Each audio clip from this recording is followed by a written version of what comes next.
This is what happens at the Thruline when everyone's home and you need to record a podcast. You get River Roozies. Get out of here. Say hello. Hello. And you get Reedsy, or now known as RJ. Come on. That's kind of what happens. Did you guys have a good Christmas? Yes. What'd you get? Presents. Good presents? Yeah. What'd you get? My sister got coal. She got. Oh, you making jokes? You got coal? No, you're a good egg. All right. Ah! All right, you're gone. Say goodbye. Bye-bye. Say goodbye. Bye-bye. That's what happens when you have two tiny humans that are alive in your home and know that you're recording something.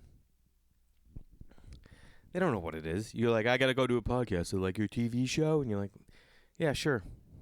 Like, I guess for kids nowadays, YouTube is TV. You know what I mean? People don't care. They're like, yeah. Some guy talking in his room. Yeah, I'll watch that. Happy holidays, everybody. Did everyone have a great... Let's see, are you still in Hanukkah? You're not. Hanukkah would be over. Let's see, Sunday was 1, 2, 3, 4, 5, 6. Oh, so it's over. Hanukkah's over. Christmas is over. And while you're listening to this, so is New Year's. First apology to everyone out there who listens on iTunes or Stitcher or Apple Music, wherever you, Spotify, wherever you're listening to the podcast. Apologies that we were not up last week. Things happen. You know, I've been podcasting now, first with the Crab Feast with Sickle Cell, Ryan Sickler, and now on the Thruline. And I never missed a week. That wasn't planned. We missed weeks at the Crab Feast to take weeks off, but that was the first time I've ever missed a week. We got it up a day late on YouTube, but everywhere else it's not. So I apologize for that. You know what? And listen, you know who I am. Things are going to happen in people's lives that you work with. And what am I going to do? Get hung up about it? No, I'm not. I'm going to move forward and just be like, oh, yeah, I'm sure some of you were bummed. Some of you probably didn't even notice. You know what I mean? It was a day after Christmas for some of you. Yo, when you're not boozing, I've been crushing root beers. Now, my friends know that I love root beer, so like when we have holidays or parties, they stock up on root beer for me because they know I'm not drinking. And I never buy soda for the house. I'll get a Coke when I'm out and get a burger. It's almost really hard for me to have like pizza or burgers, fries without a Coke. But I got these Hanson's all-natural root beers. Not a sponsor, but they could be if they want to be. Naturally flavored and other natural flavors. Ingredients. You want to know the ingredients? Carbonated filtered water, cane sugar, caramel color, natural flavors, citric acid. Not a ton. And it's delicious. It is delicious. At Hanson's, we're all about crafting remarkable flavors from simple ingredients. Real cane sugar, of course. So I think there's like something... I mean, everyone's been on that tip. Fucking sugar is going to kill you. Sugar is a killer. It's going to kill everybody. But then everyone was like doing sugar substitutes, and everyone's like, dude, not doing sugar. I got this subby. And then you find out like, oh, yeah, that's going to kill you. And then people are like, oh, man, you want real cane sugar. Whatever. It's all going to kill us. I bought a 6-pack. This is the last one. I've been off the rails. So I apologize for not being up. And I want to say, here we are. Or here you are. I'm not there yet. I'm here. But 2020, New Year. Tell me if you're the same way. I just can't wait for the year to be over once the holidays are done. Like, for me, once Christmas is over, I'm like, let's go. Let's go. I don't want to. I want everything to go away. Like, because when that tree's up, we're eating like crap. Excuse me, family's coming over. We're chilling. Everything is, I just can't get in this mode. And like I had shows last night, I have shows tonight, and all I want to do is just like chill with the family. And so I'm like, let's just let the year, it's hard for me to like say I'm not going to put in a veils at the clubs because you want to work, and it's like you just, I don't know, there's like that stand-up mentality. But all I want to do is not work and chill and get into 2020 and start living the new life. You know what I mean? Because that's what we're doing, right? 2020, let's start a new life. What's going to be the new way of looking at things? Oh, I'm stoked. I'm stoked to do new and more things. Big thanks to everyone who watched the Christmas special, who shared the Christmas special, who commented on the Christmas special. I've said it a million times. That means more than anything. Is anytime you share, anytime you like, you comment on anything. When they go up on YouTube, these episodes, and you comment, it's all gravy. It's all gravy. So I appreciate everybody. By the way, we did no gravy this year. Let me tell you something about gravy. Not a fan. I just don't need it. What do I need? Who's making good gravy? Nobody. No one is making a great gravy that you're like, can't wait for that gravy. Nobody. At least that was the experience in my house. Never had anyone making good gravy. It was like, might have a decent gravy, but I'm sure there's great gravy out there, but is it really making or breaking? No, it's not. I think I talked about this. Want to make this announcement before we continue. January 15th, Westside Comedy Theater, 10 o'clock p.m. Please join. I'm going to do some straight stand-up, some crowd work, and there's a couple stories I've been working on that I can't figure out that I'm going to do. So please come on. It's at 10 o'clock, Westside Comedy Theater. Fahim Anwar is going to be there. Ruben Paul is going to be there. Mark Saratello is going to be there. It's going to be a fantastic show, and I would love to have you there. So mark it on your calendars. You have 13 days, 2 weeks. Invite some friends. Say, hey, let's go out. It's 10 o'clock show. Let's watch some fun stand-up on the West Side. Go to dinner before. Get to the show at 10. Have a drink. Make it a Wednesday night to remember. Wednesday nights. That's how I first started. I started doing a stand-up show on Wednesday nights in Santa Monica. That was my go-to. This is what we're debating. Going skiing. Who out there has skied? Here's my deal with skiing. Skiing growing up was like a rich kid's thing. Like only rich kids went skiing because it was like you need a gear. It's like hockey. You need a lot of gear, which is expensive. Skis, poles, mask, helmet. Don't you need a helmet? I think you need a helmet, jackets, gloves, pants. That's a ton of gear, and you're continually growing. And then ski passes are super expensive. And that was not something. And then time, you know what I mean? It's not like you can ski in your backyard. You got to drive to 2 hours, 4 hours, 6 hours for good ski. It's like, who has time to do that? That was not something that was going on in my house. There was the ski club in my town, where kids would join the ski club. And you can get, this dude hit me up, and he was like, hey, man, do you ski? I'm like, nah. And he's like, oh, we're part of this, group of people. We all pass down our clothes. And I was like, oh, how dope is that? I mean, there needs to be more of passing down of shit. My cousin, the kid's cousin, he's like, I think, you know what I mean? I don't know what happens when your cousin has a kid. Is it your nephew cousin? I don't know what it is. It's my kid's second or third cousin.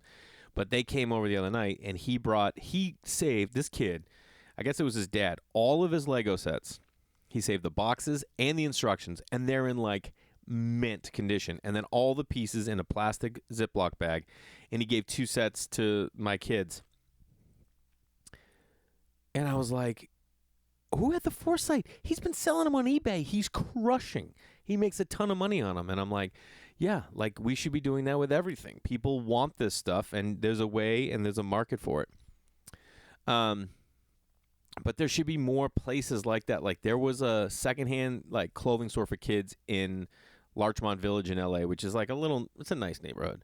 And I would stop in there all the time. There's one over here in the West, but there should be one you got to grow out of clothes so quick. People need stuff so quick. It's just who's going to maintain the shop and how, whatever. I can't start that business. Anyway, that's what they do with this group of people out here for skiing. So skiing for me was never something I remember going sledding as a kid. Now, for me as a kid, sledding was a long plastic sled. It was like a, two-seater. It had like plastic handles on the side, on the back, and the front. So two people, one in the front, one in the back. It was like, it was light. You could carry it, And we go to this place, and it's like sledding never lasts long enough. You know what I mean? It's just like quick. Like, where are you going? A place opened in Massachusetts, in Amesbury, Massachusetts, and they had like a tow rope going where you would sit in your tube, because there was all tubes there. They would give you the sleds. Anyway, back what I was going to say is they had these plastic sleds. That's what everyone had. Then they had the saucer, like the saucer sleds that were hard plastic. In the Griswold's Family Christmas, that's what he had. He had the silver one, the steel one. These are plastic. But then kids had the tube sleds. When dudes had tube sleds, that was the shit. Those things flew. They were cozy. You could run and jump on them and be comfortable. The best. Now, I never had a tube sled. I have no idea why. We just had the plastic ones. That's what we would have. Like we had friends that had that. I don't know why. It just like, it's funny. Like I see it in my kids now. There's like certain things that other kids have, and I'm like, yeah, we're just not getting that. And they're like, all right. And you're like, I'm like, I wonder if I was like that when I was a kid, or if I always like, no man, I want this tube sled. Either way, this place in Amesbury opened up, and you would like sit down, get pulled up by a rope all the way up, because it was a huge hill, and then you would tube down, and like you could connect your tubes, and baller. And I'm like, do you know how dope it would be if they made like ski places that were just for tubing? Like, think of it, right? Think of this. You're probably like, dude, fucking shut up. If you're like a skier or a snowboarder, like, no, man, the mountains for whatever it is. If they built banks, or like you had like sticks with like a little thing that you could push and just stay on course, I think it'd be rad. Like banks, you go up, come back down. It'd be nasty. I know that's probably never going to happen, but I would love it.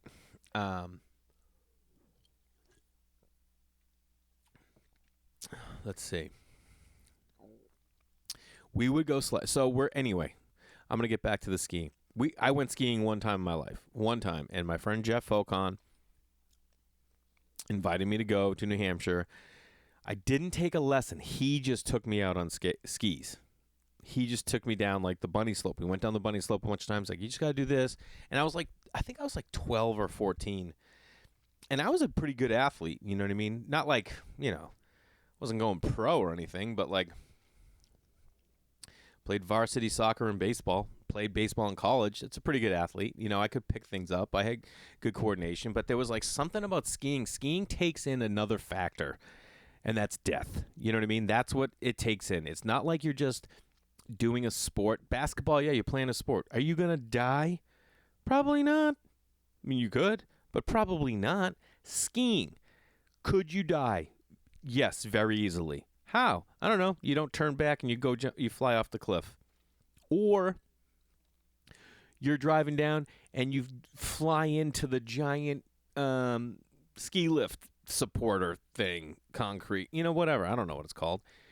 But there are ways to die. Skiing is hardcore. My brother's eye fell out of his socket snowboarding. So there's things that can happen, right?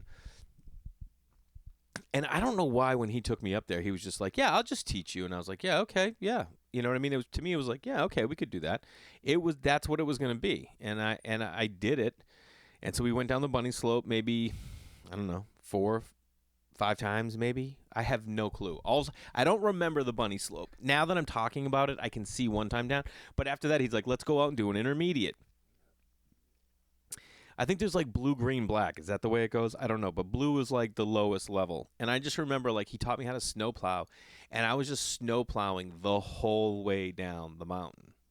And then, so we did that. And how cool is he as a friend that he was like, and his parents, they had to pay for a lift ticket for me.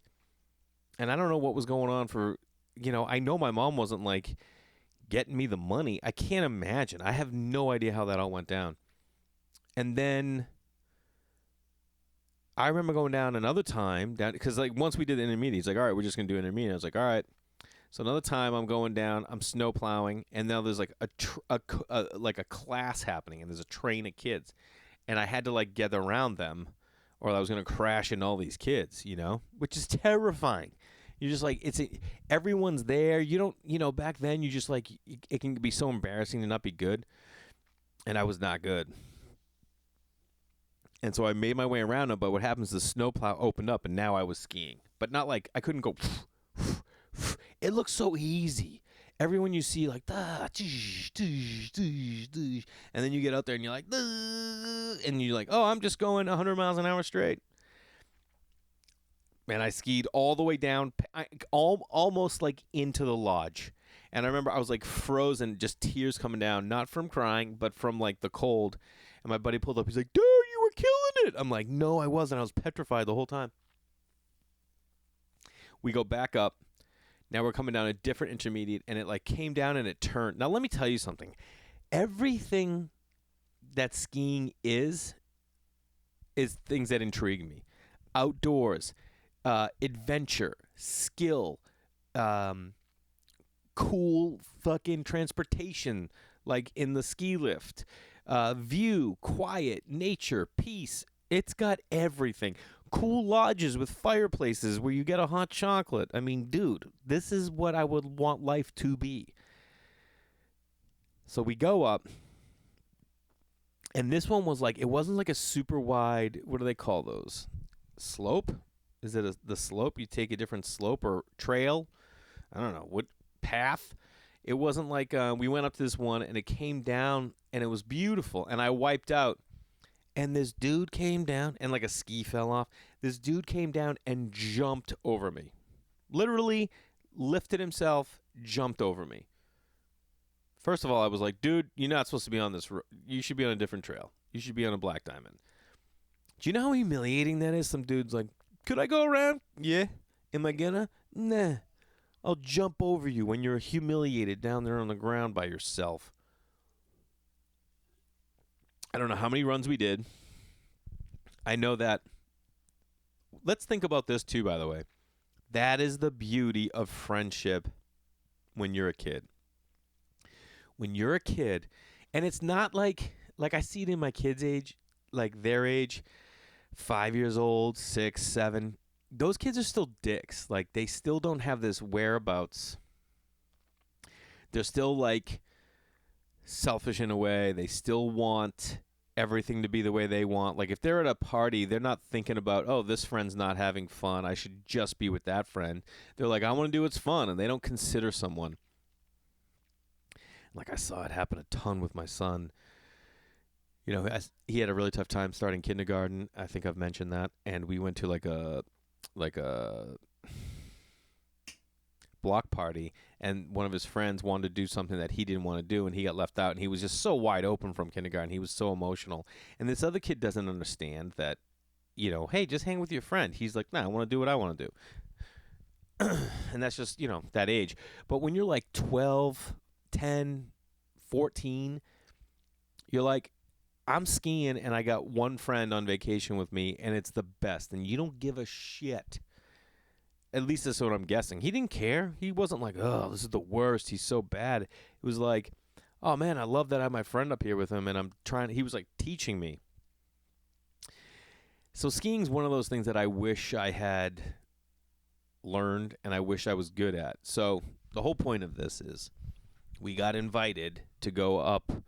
Our neighbors, someone gave them a condo for like 4 days, and it's huge. And they said, why don't you guys come up? And we've never gone up there. And Reed, my son, has talked about how he wants to learn how to snowboard. Now, let me tell you something.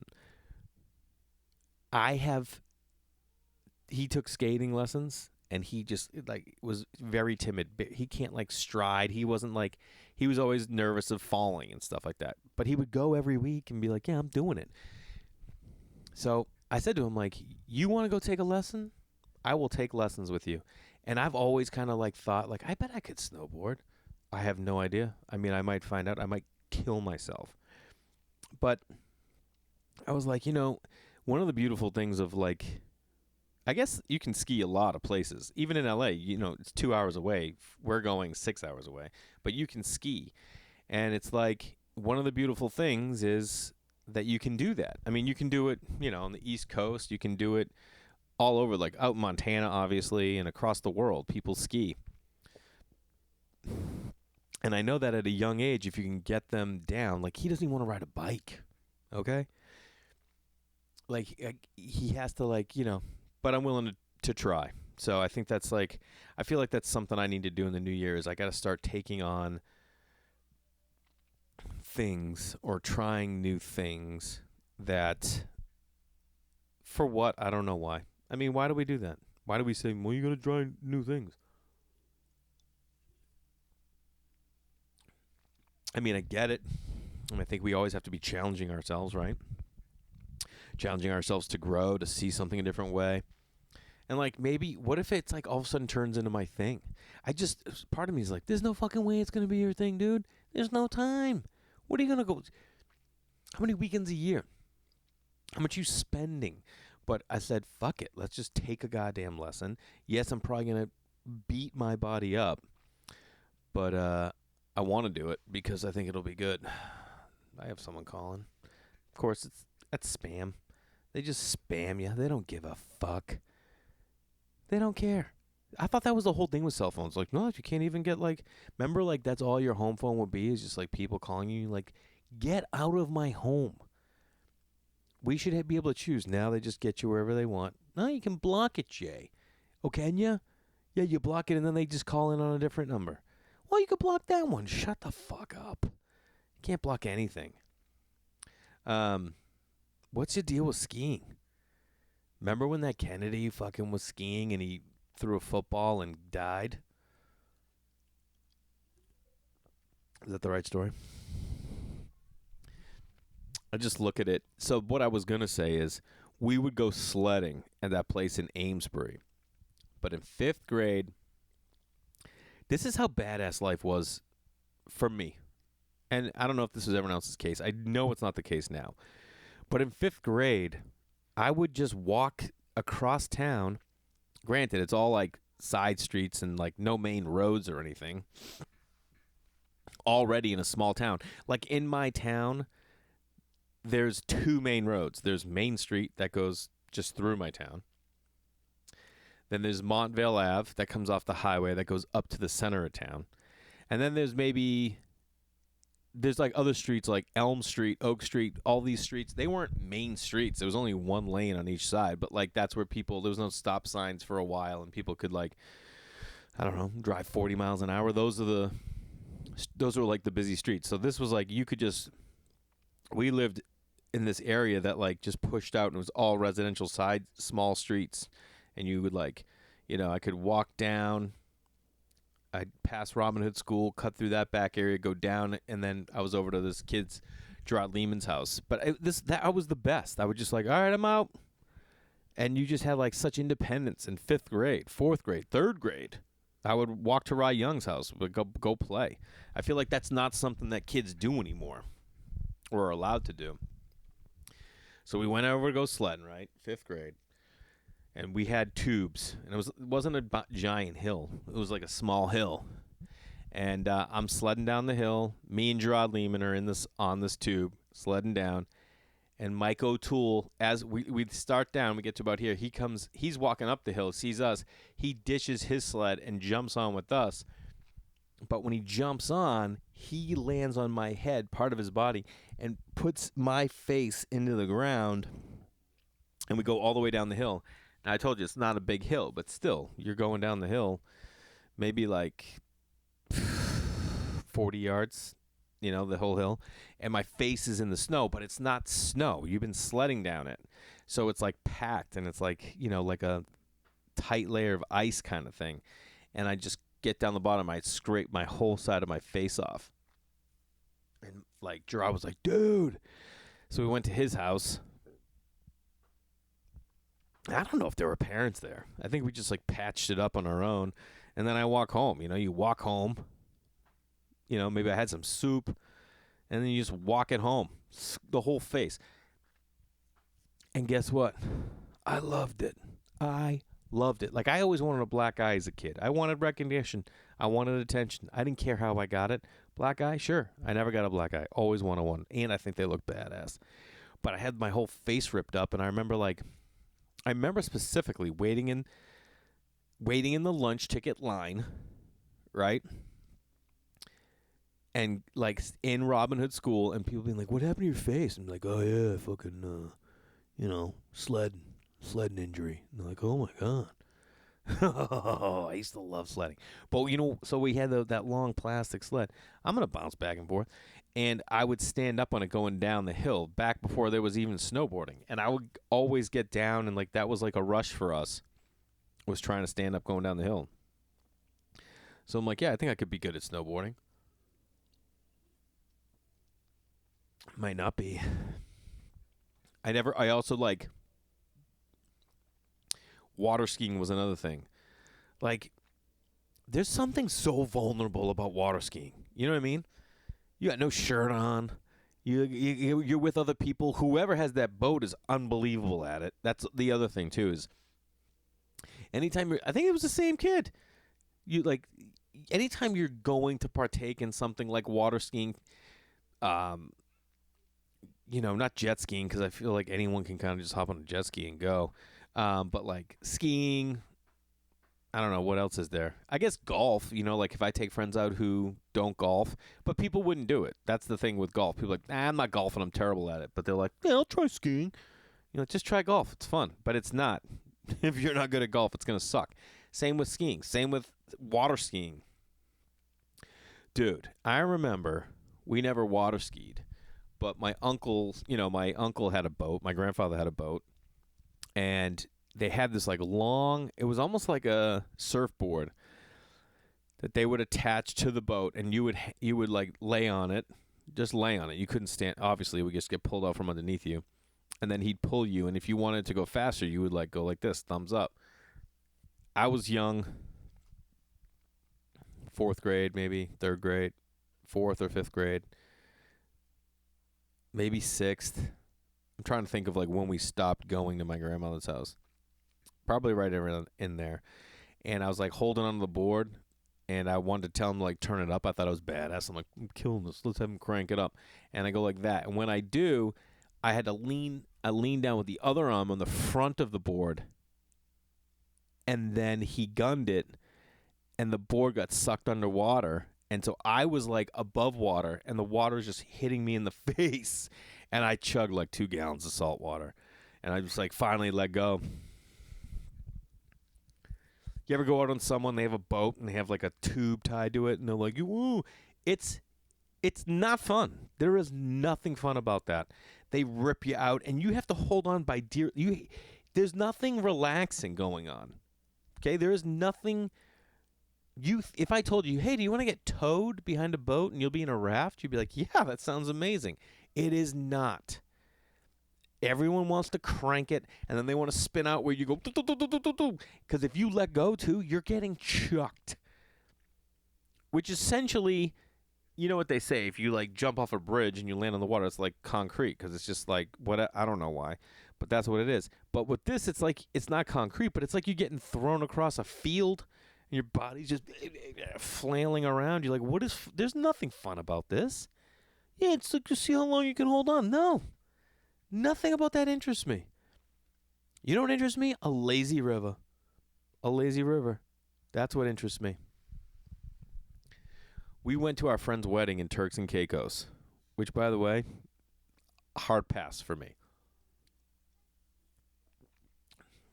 If I never went to Turks and Caicos in my life, it would be perfect. I just am not into it. Wasn't into it. Great trip, by the way, but not into it. We took mopeds. Me and 2 other dudes were like, one of the dudes was like, hey, should we get mopeds and cruise the island? And I was like, yeah. And I said to my wife, I'm like, you cool if I go? She's like, yeah, we're going to go do whatever. I'm like, okay, because you go for like 3 days. And they didn't, first of all, they were like, you guys ever ride a moped before? And we're all like, yeah. And they're like, oh, all right, cool. Take them. And they were all out of like the little ones. So these things like went up to like 60 miles an hour. And like I had ridden a moped, but like not that I can remember, right? And it's not like I have a skill set in mopeding. You're like, oh, I can ride a bike. This is just a fast bike. It's like a scooter. Like, I'll get the handle. Sure, that's what we thought. So we're leaving the lot, and Turks and Caicos is like one road in the whole island. And it's like people just are going, like 45. And we're sitting there waiting to pull out of this thing, and it's the three of us, and our one friend Dave goes first. And he's always wanted a motorcycle. He was telling us how he wants a motorcycle. His wife was like, I'm not letting you get a motorcycle. He's like, I want a motorcycle. And she's like, it was like a conversation that had been happening the first day and a half of this trip. So we pull out, he pulls out, and then cars keep, because no one's like waiting to let you go. People just go, and then there was another break, and I was like, oh, I'll go. So I get out, and I'm driving, and I'm not exaggerating. 180 yards down the road, I see a crashed moped, and our friend Dave is laid out, and I'm like, what the fuck? I pull over. I go, what happened? He goes, I don't know. A car came, because no one there is like, everyone's just like, yeah, we're driving, dude. Either you figure it out. I'm sure they're like anyone is around tourists. They're like, fuck you. Like, nobody likes a tourist. No one. Unless you're in tourism. You know what I mean? Otherwise, it's just like, get the fuck out of here. We don't need you here. Why are you here? I don't want to slow down because you don't know the roads. I don't want to give you direction. I don't want to do any of that. And that's what it was like. So, like, he was trying to make a turn or something, and the car wasn't moving, and he tried to, like, he wasn't familiar enough with the moped to know where the brake was, and he crashed into, like, a curb, and it was bad. And he fucked up his leg bad. So then, like, we were like, oh, let's go somewhere, and, we should we should practice a little. So we went to this parking lot, and then we all practiced. Like, okay, we got it, right? This is try super fast, try slowing down. We all had it, and we're like, okay, now let's go find the hospital because you have got to see someone. His leg was bad. He broke a toe, I'm pretty sure. Like, I think he broke a toe. He had flip-flops on. You're on Turks and Caicos. So we went to the hospital. It was hilarious. So while we were there, they had, like, these guys have boats in, like, by the beach. And I don't know if they were with the resort or just had, like, their own company, but, like, you could go parasailing. You could, get on a banana tube, which is another miserable thing. It's just 5 people in a long tube, and then they pull you in a boat, and then you fall. And you're like, what about this is anything that we think would be great? So they have this thing, and it's like imagine a giant lazy boy raft where, like, 6 people can fit across, and they have, like, little handles you hold on to. First of all, the boat is spewing oil smoke. You know what I mean? You're just huffing gas the whole ride. You're like, there is nothing about this that is great. We're just getting ripped in this big chair. And I'm like, this is not pleasant. You're fighting for your life to hold on. The thing ripped. It just ripped right out. I'm like, the handle's done. Now I got one hand I'm holding on, and I'm with girls, and they're, like, laughing, and I'm like, nothing about this to me is a good time.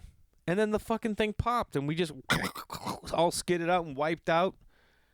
And then I was like, well, do we get our money back? What did we just do? What did we just pay that guy 40 cash in the beach? There was no cash. There was no transaction. It was just like, hey, how much a head? It's 20 a head. And you're like, all right, $40. Boom. We all do it. The boat explodes or the raft explodes and we're huffing fumes and you're like, that's it? And you're like, yeah, that's it. And you're like, all right, do we get our money? No, you don't get your money back. They got to go buy a new raft. It sucks. Not a fan of Turks and Caicos. Not a fan of getting pulled in a raft. It's stupid. I'd like to be that guy. I'm just not. I like adventure. You know what I love? Whitewater rafting. That's what I love. There's no boat pulling you. You got to survive. And I've talked to many people about whitewater rafting because I always explain it like this. It's my favorite thing that I never do. Again, it's like you got to live near rapids to whitewater raft. Now, if you lived in like Denver, you can like there's a rafting park in the middle of the city. You can just go there and practice. So I've whitewater rafted twice in Maine, once in Colorado, and then did I do it in Oregon? No. And then once in Honduras. What? Fuck you. Yeah, I rafted in Honduras. And I love it, dude. People like, aren't you afraid that like, people can die and like what if your raft gets tipped? Never been in a raft that tipped? That's not a word. Tipped. And I just love everything about it. You like everyone's got to work together. If one person isn't like paddling, you're fucked. And it's like a teamwork thing, but it's like, and it's again, you're in nature. The water is crystal clear. At least you think it is. Like in Maine, when I went in Maine, they would tell you like, hey, it's going to be a while till the next rapid. If you guys want to jump out of the boat and just float, go for it. And they would just tell you, keep your feet out in front of you and keep your toes like this in case there's a rock. You would just bump it. You know what I mean? But if you have it down, you could get caught. You could break your leg. It's precautionary. Don't take everything so serious. So I loved it. And it was like crystal clear mountain water. And I would just like, spit it and just feel, whatever. So when we were in, I had this memory of being a kid that I would drink all fresh water. Like we would go to this lake in New Hampshire and I would just like drink the water. And I was like, God, it's so clear. And now that I look back, I'm like, this is probably the fucking grossest shit. Because when we were in Honduras, it was just me and my wife and our guide, and we were like rafting, and I was like, dude, can we like hop out at any point? And he's like, yeah, I mean, you could, but like, you could just stay in the boat. I'm like, I just want to like drink some of that water. And he's like, oh yeah, do not drink the water. I was like, huh? And he goes, yeah, like if you go way up the river, there are like villagers, and they do everything in the river.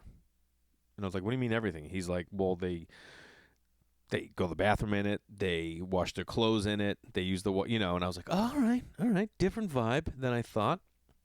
And you're like, well, where else are you going to put this shit? And it was like the most beautiful river. And you're like, oh, but it's covered with shit. I remember there was like this one spot and he's like, hey, do you want to get out and jump off that cliff? And I was like, I guess it was between 15 to 18 feet, the drop. And I was like, yeah. And I'm always like, yeah, I'm going to try anything as much as I can that I'm not going to, whatever. And we get up there, and it's like one of those things where you're like, it's not like this is just like a random idea. He probably does this with every group. He knows it. So anytime it's a situation like that, for me, I'm not scared or I'm not hesitant because I'm just like, this is something that they're doing all the time. They've already checked the bottom. They know how deep it is, all that shit. Like when we used to go to this quarry to swim, you would see other kids jump off and everyone used to go there. But if you just went to a quarry that you've never been to, someone's like, hey, I heard about this quarry spot. I think I would probably be hesitant and be like, how do we know? Do we know how deep it is, especially at my age now? Back when you were like in high school and you were just like, fucking yes. So wait, someone said it's fine. You would just go. Now I'm just maybe whatever. So I'm about to jump off with this guy. I jump off and you don't realize how heavy you are. I mean, I know I'm a heavier dude, but like you don't get that gravity is just fucking tearing you to the ground. I just remember being like, holy shit, I'm moving. And then you hit the ground, and I had a life vest on, and I went so deep that I'm like, like swimming back up, and I'm like, am I going to lose my breath by the time I was like, holy shit, I'm running out of air. And then I finally hit the top. Anyway, I love whitewater rafting. It is so much fun.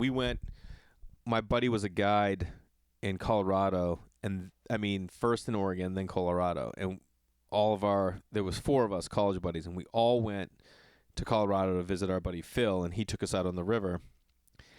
And I remember I had rafted before and sat up front, which I think is like that's the only spot I want to be. I want to be right up front where you can fucking dig into that goddamn river. And the guy was like, anyone get up front? I looked at my boys that had never gone before. I'm like, hey, do you want to have the front? And they're like, no, go for it. And I was like,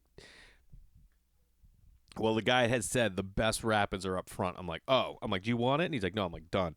So it was me and my friend who's the river guide. I have a picture around here somewhere from that trip. And I remember there was this one rapid, and the boat, like moves with the whatever the water's doing. So the boat bent like this, and I was in the front. So I get arched, and I'm like paddling. And as the boat's going here, a giant rapid just goes, hits me like square in the chest. And I would tuck, there's like you're sitting on an inflated tube, essentially. And I would tuck my feet. You would tuck them in under, one under, and this one in there. So to get like that balance or whatever, support, stabilization. And this water knocked me clear back into my buddy's lap. Like, I remember, like, landing his lap, and his face was right here. I'm like, what's up, dude? It was the best. I fucking loved it. I fucking loved it, bro. Don't know how I got here. A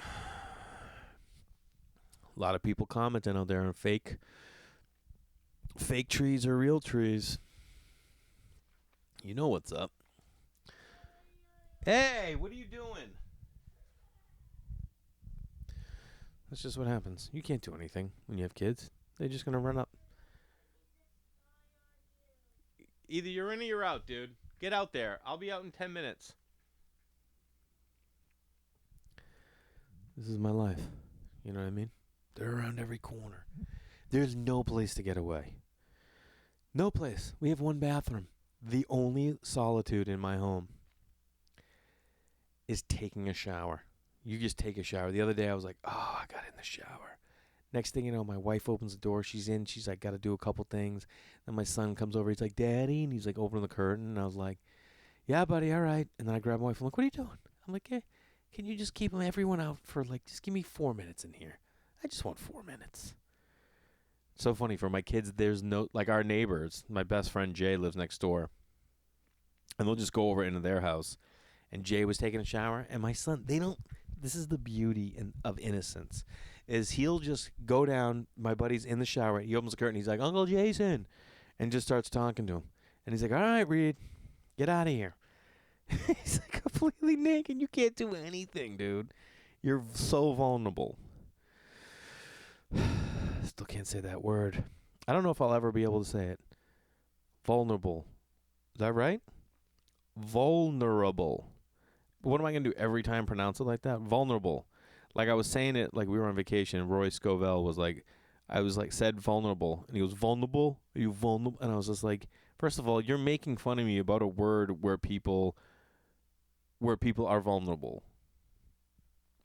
And I've just accepted it. I'm like, well, I'll just never be able to say it.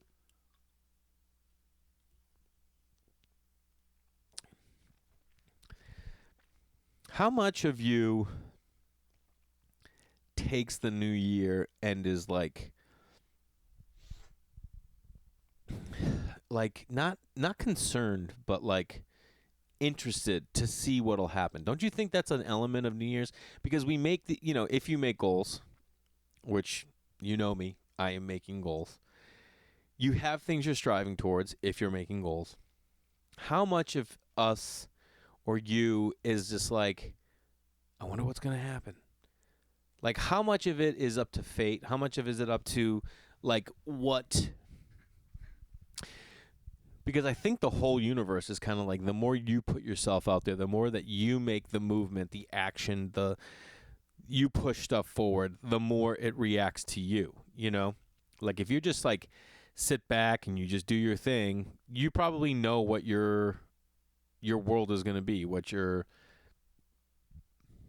future looks like, what the outcome is going to be of your world. But if you start pushing all over the place and you start moving stuff, you're moving either your work, some people are like, yeah, I said, fuck it, I quit. I fucking quit, and you're like, what? How'd you do that? Or you ever hear those people like that drop out of college with 1 semester left? And you're like, what? Are you crazy? But they do it, And I just feel like there's always an element to me, like, that's the other thing, is when you're pushing and you're pushing towards stuff and you're moving goals and you're moving ideas, you are challenging the world around you to change. You know, it's not just challenging yourself to change, you're challenging the world around you to change for you. So if you're like, well, this is what I want to do, I want to do X, Y, or Z, and I'm going to just do it, you might not be right, you know, and you might fail. But whatever it is that you're pushing, it's going to force the world to move around you, you know, I guess. And which is always the scary part of it all. The scary part is like, shit, what if I push in the wrong direction? What if I make the wrong choice? You know, what if I make the right choice? And it's something that's going to be harder.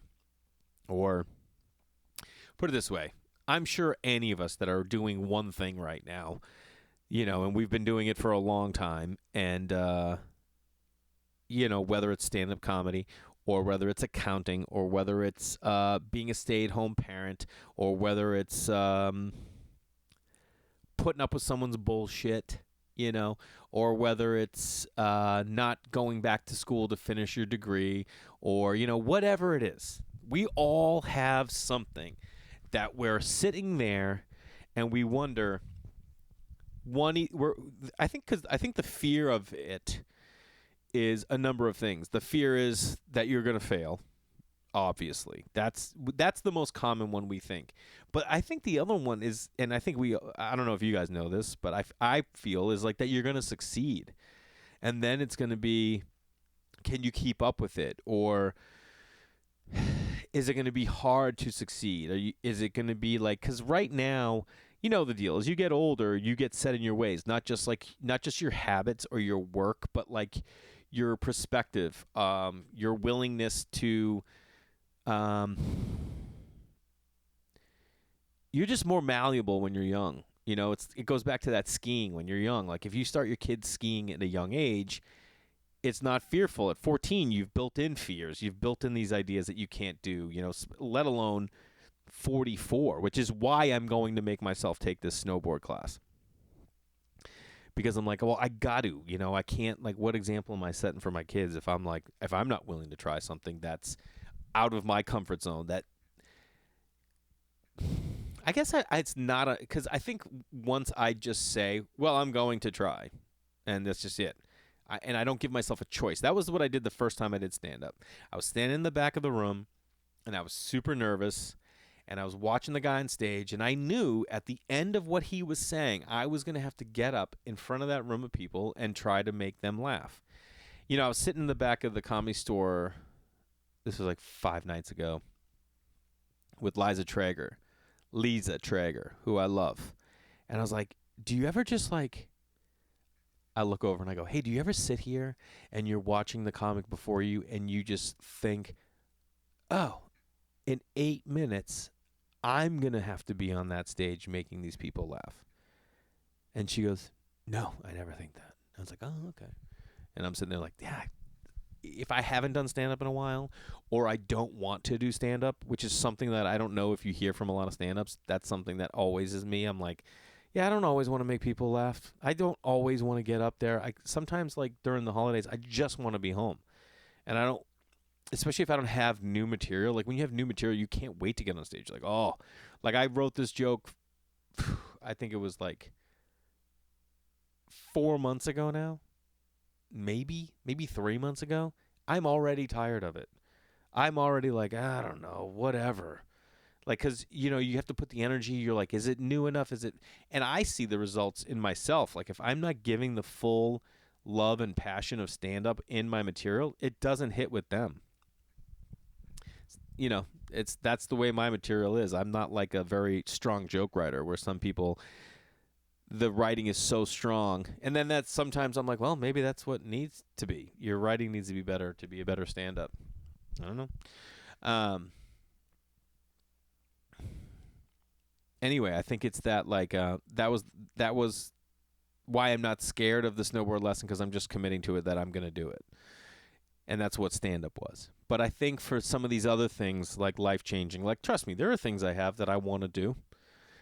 And I'm just like, well, if I do that, what if I'm not the best at it, you know?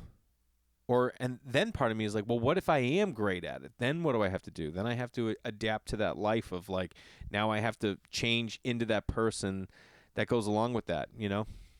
Actually, now I'm saying it, I think it's all bullshit. It's fear-based. It's not success-based. Big fucking deal. What, you're going to be really good at something? Shut up. I do wonder that. I do wonder. There are changes I want to make, and I'm interested because I haven't done my goals yet, you guys. I haven't had a chance to just like be alone. We've been entertaining every single day, and I need to like just be alone, sit by myself, take out a pad of paper, and then I do a couple drafts. Like I do a couple drafts because then I write one out of like all the stuff, and then I look at stuff and I recategorize, and I'm like, yeah, what do I really want that to be? Like, am I just writing that down? Do I really care about that? And I think this year I'm really going to trim it down. I usually do so many things. I'm going to trim it down. And I'm going to make it more like I guess like a to-do list. Like, there's some things that are like, wouldn't be goals. You know, like I stopped smoking weed. You know, this is going to sound crazy, but one of my goals is going to be to smoke weed like maybe once a week or once every 2 weeks. How unfucking weed is that saying? You know what I mean? You don't hear fucking people who smoke weed be like, you know what I need to do? Regiment it more. I need weed people like, yeah, man, I smoke, dude. That's it, bro. Chills me out. And I'm like, I need to smoke once a week to once. I have to remind myself to try and smoke weed once in a while. Because the one thing it does do for me that I love is it expands my mind creatively. So if I just sat out here by myself, smoked a joint, put on some music, lit my my salt rock lamp, and had my laptop out to just like, you know, work on paperwork or whatever, I would come up with probably 10 different ideas. And then when I'm sober, I can look at them and be like, oh yeah, this is a good idea, this is a good idea. And I just don't do that anymore. And like, for me, it's really easy to get wrapped up in like the to-do list of life, you know, instead of like just chilling out and letting life come to me, you know. So that's something I'm going to do. Anyway, I'm going to get on that, and I'm going to get it done. And now I'm going to go play with my kids because we got some Lego stuff to build. And my daughter has made a fake pool in the living room, and all of her babies are in there. Not in the pool. They're on the dock that she made. She calls all of her stuffed animals her babies. She's like, my babies told me. I'm like, they tell you stuff? She's like, yeah. They tell me stuff. And you're like, all right. So I'm going to go play with them. And, again, I apologize about last week's ep. It's not going to happen again. And I look forward to writing out my goals, and I look forward to the goals that I have for this podcast.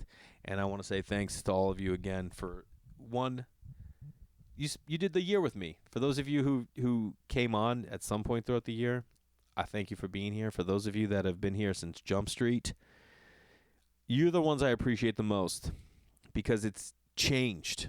The podcast has changed from when it started last January till now for sure in so many different capacities.